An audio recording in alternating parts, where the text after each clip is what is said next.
देश के कुछ हिंदुओं ने अपनी बेवकूफी में भाजपा को वोट देकर, अरे कौन सी मनुष्य घड़ी थी जिसमें ये बेदिमाग आदमी पैदा हुआ होगा? उससे भी मनुष्य घड़ी वो थी जिसमें इस आदमी को प्रधानमंत्री बनाने का विचार आया होगा।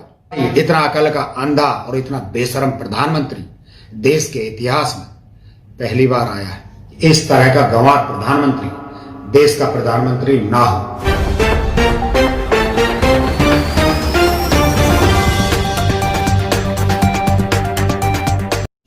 भाइयों, फिर एक इवेंट, फिर एक डायवर्जन, फिर एक प्लेट बजाई गई और हाथ में आया डिसलाइक का अंबार। हम बात कर रहे हैं कल शाम भारत के सबसे असफल, डरपोक और शर्मसार करने वाले प्रधानमंत्री के बेहुदा शो की, जिसमें अपनी टीआरपी बचाने के लिए आईपीएल के 8 बजे के समय से डरकर 6 बजे प्रसारण करने की कार्यरता दिखाई गई। अब आप अंदाजा लगा सकते हैं कि जो लोग मोदी नाम के बुखार को भारत का सबसे चहेता खिलाड़ी मानते हैं, उस खिलाड़ी में आईपीएल के 10-15 ओवर से टकराने की भी हिम्मत नहीं है। 6 बजे मन की बात होने का मतलब यह है कि अब देश के मन में क्या चल रहा है। दाढ़ी वाले बाबा और मोटा भाई भी समझ गए हैं कि बाबा का शो फ्लॉप हो जाएगा। आईपीएल से इनके बाप भी नहीं टकरा सकते।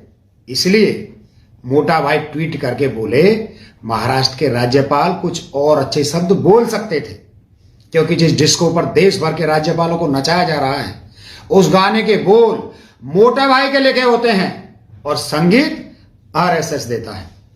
ये सबके सामने जाहिर हो गया है। इसीलिए इनकी मीठी मीठी बकवास कोई नहीं सुनता। खैर, ड्रामाबाजों की बात करके टाइम ही खराब होना है। अभी बात करते हैं भारत के -27% की जीडीपी वाले भाई बहनों से। आजाद भारत की सबसे भयानक बेरोजगारी सहने वाले मित्रों से। अब तक की सबसे ऊंची कीमत पर पेट्रोल डीजल खरीदने वाले देशवासियों से।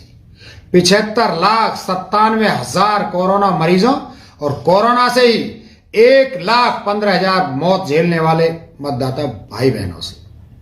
कोरोना इन्फेक्शन में दुनिया के दूसरे सबसे बड़े देश का खिताब हासिल करने वाले लाचार नागरिकों से बात करना चाहता हूं और भारतीय इतिहास के सबसे नाकारा प्रधानमंत्री के नाम पर वोट देने वाले अपराधी वोटर से। क्या सोच के बैठे थे कि दाढ़ी वाला बाबा आएगा, फिर थाली बजवाएगा, फिर कोरोना भाग जाएगा? भाग गया कोरोना। एक बार फिर दिए जलवाएगा, एक बार फिर मौत का तांडव रुकवाएगा। रुक गई कोरोना से मौत। 20 लाख करोड़ लाएगा, व्यापार शुरू करवाएगा, मिल गई सहायता। आरबीआई से लोन का ब्याज माफ करवाएगा, हो गई ईएमआई बंद। मेक इन इंडिया का शेर लाएगा और बेरोजगारी मिटाएगा, मिट गई बेरोजगारी, मिल गई नौकरी। प्रवासी मजदूरों को वापस लाएगा, ट्रेन की टिकट मिल गई मजदूरों को, घरों का किराया मिल गया मजदूरों को, 2 महीने का राशन मिल गया मजदूरों को, रोज मजदूरी मिल सके ऐसा कोई कारखाना खोल गया आपके शहर में? हर सवाल का जवाब हम सबको पता है कि हमें कुछ नहीं मिला। मिले हैं जहर पीते नौजवानों की लाशें मिली हैं, पेड़ों पर झूलते मां बाप और मासूम बच्चे मिले हैं, अपने ही सूखे बगीचे में कीटनाशक पीते किसानों की लाशें मिली हैं और कई बेटियों की तो लाशें भी मां बाप को देखने तक को नहीं मिली।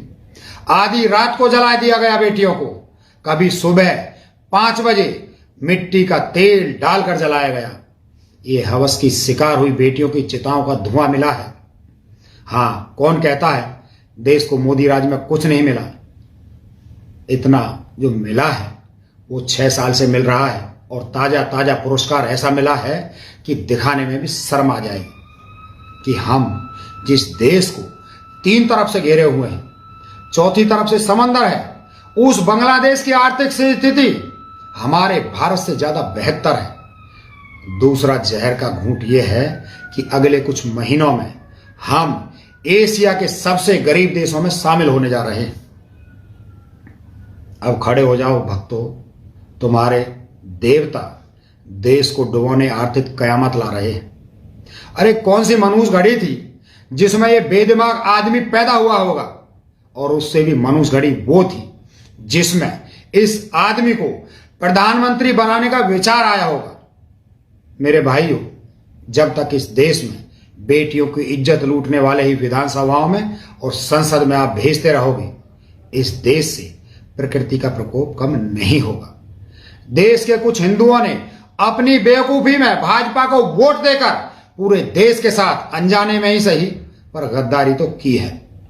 आज देश के दुश्मन इसलिए हंस रहे होंगे कि उन्हें कुछ बिगाड़ने की जरूरत नहीं पड़ी। देश के हिंदुओं ने ही अपना देश बर्बाद कर लिया। अरे किस मुंह से इस्लाम की अब कट्टरपंथी विचारधारा का विरोध करते हो आप लोग, जब खुद भी उसी गंदगी में डूब गए और एक सुनहरे देश को 2 कौड़ी के पाकिस्तान की बराबरी से लाकर खड़ा कर दिया। सच कहते हो तुम बेवकूफ हो कि मोदी जैसा नेता 70 वर्षों में नहीं आया, आज हर दिल में बात कह रहा होगा कि वाकई इतना सत्यानाशी, इतना बेवकूफ, इतना अहंकारी, इतना अकल का अंधा और इतना बेशरम प्रधानमंत्री देश के इतिहास में पहली बार आया है। बस अब प्रार्थना यही करना है कि इस तरह का गंवार प्रधानमंत्री देश का प्रधानमंत्री ना हो। बर्बाद होते देश को किस मुंह से झूठी उम्मीद दूं, जबकि इस बर्बादी की जिम्मेदारी हम पर ही है। इस बर्बादी की जिम्मेदार हमारे ही नागरिक हैं। खैर, भगवान कृपा करे और ये मनुष्य खत्म हो जाए हमारे प्यारे देश से।